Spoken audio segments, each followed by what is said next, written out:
Cordial saludo, doctor José Pablo, compañeros y compañeras. A continuación presentaré la integración del planteamiento del problema, el marco teórico, la propuesta del método de mi tesis.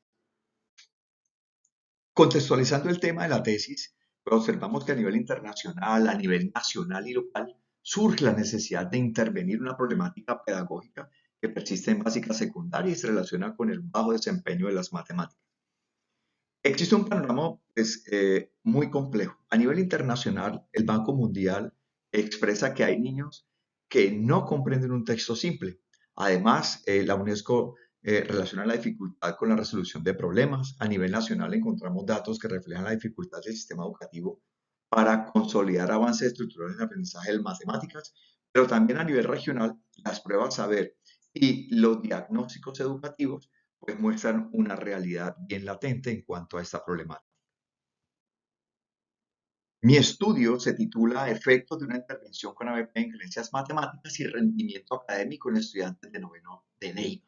En tal sentido, surge un gran interrogante. ¿Cuál es el efecto de una intervención pedagógica basada en el aprendizaje, basado en proyectos sobre las creencias acerca de las matemáticas y el rendimiento académico en estudiantes de grado noveno en la institución educativa Santa Teresa de Neiva? Resaltamos en esta pregunta que se busca es comprender el problema, proyectar una intervención pedagógica que sea innovadora, pertinente y contextualizada para responder a las necesidades del contexto y ofrecer un mejoramiento con soporte teórico y metodológico. En tal sentido, pues se identificarán algunas características sociodemográficas de los estudiantes de grado noveno, diagnosticaremos las creencias sobre el aprendizaje de las matemáticas, se diseñarán o se implementará un programa de intervención para determinar los efectos del programa. En cuanto a las hipótesis que se plantean, pues vamos a mirar que existen diferencias estadísticamente significativas en las creencias sobre el aprendizaje de las matemáticas entre estudiantes del grupo experimental y los del grupo control en la medición posterior a la intervención. Y la segunda es que si existen diferencias estadísticamente significativas en el rendimiento académico de las matemáticas antes y después de la intervención. Aquí se mencionan las diferentes dimensiones de cada una de las variables. La variable independiente, programa de intervención pedagógica basada en ABP, se orienta a favorecer el aprendizaje significativo de las matemáticas y la variable dependiente sería el rendimiento académico en las matemáticas con sus respectivas dimensiones y o indicadores. El estudio se justifica en cuanto a la relevancia teórica porque supera esas visiones cerradas del aprendizaje matemático y aporta sus fundamentos teóricos en la comprensión de esta problemática bien interesante.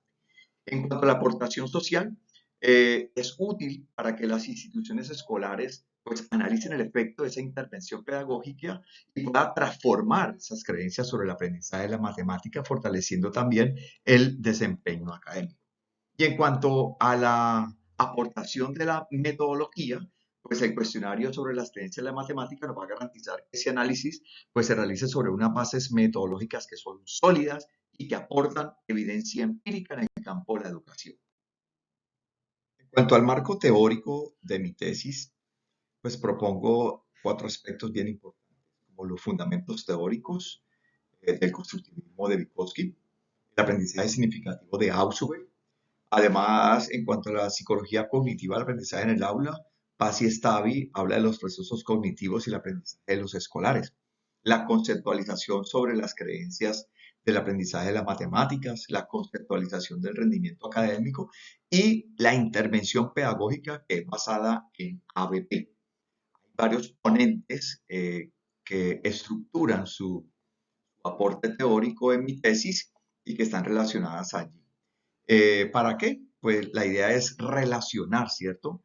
O articular esos diferentes aspectos para intervenir o enfocar esa propuesta en tener incidencia positiva en la motivación, en la actitud y en el papel de la formación de nuestros estudiantes.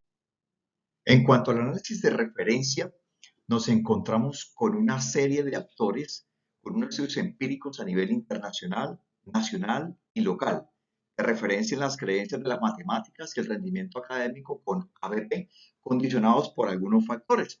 En este caso, que hacen parte del dominio que son afectivo, la conexión entre factores emocionales, las creencias y el proceso de aprendizaje de las matemáticas. Estos hallazgos pues van a resultar pertinentes para mi investigación porque ponen en manifiesto ese peso que tienen las creencias y las percepciones de los estudiantes sobre el rendimiento de esa asignatura. En cuanto a la metodología de mi trabajo de tesis, vamos a hablar de un enfoque cuantitativo de tipo descriptivo. Tiene un diseño que es transversal, cuasi experimental, dado que es a corto plazo, y tiene un alcance explicativo. Vamos a utilizar instrumentos como la exploración de creencias sobre el aprendizaje de las matemáticas, como un pretest y un posttest, pero además vamos a utilizar las calificaciones también como un instrumento. En cuanto a la muestra, vamos a trabajar con 70 estudiantes de grado noveno. Esa muestra es por conveniencia, dado que vamos a tomar la totalidad de los estudiantes de grado noveno. Por tal motivo, es un muestreo no probabilístico, según lo que nos sugiere Hernández y Sampieri. El análisis en cuanto a la estadística inferencial, vamos a trabajar unas pruebas de Kolmogorov-Smirnov y la prueba T correspondientes a mirar lo que es normalidad. Según corresponda, se utilizará lo que es Wilcoxon para muestras relacionadas o la prueba de Matt-Wheeling para muestras independientes. En cuanto a la estadística descriptiva que vamos a relacionar, son las medidas de tendencia central, la de dispersión, proporciones y grafos. Y en conclusión, se muestra que el estudio permitirá identificar las características sociodemográficas de los estudiantes participantes y además podemos diagnosticar las creencias sobre el aprendizaje de las matemáticas. Los estudios empíricos que estudiamos van a soportar la problemática del aprendizaje de matemática que coincide con las creencias de las mismas en distintos factores como los métodos tradicionales, ausencia de participación o la poca innovación en la enseñanza. Se requiere de un programa de intervención en ABP para favorecer el aprendizaje significativo de las matemáticas y la determinación de los efectos de esta misma en nuestro. Bueno, esas son algunas de las referencias que utilizamos. Muchísimas gracias.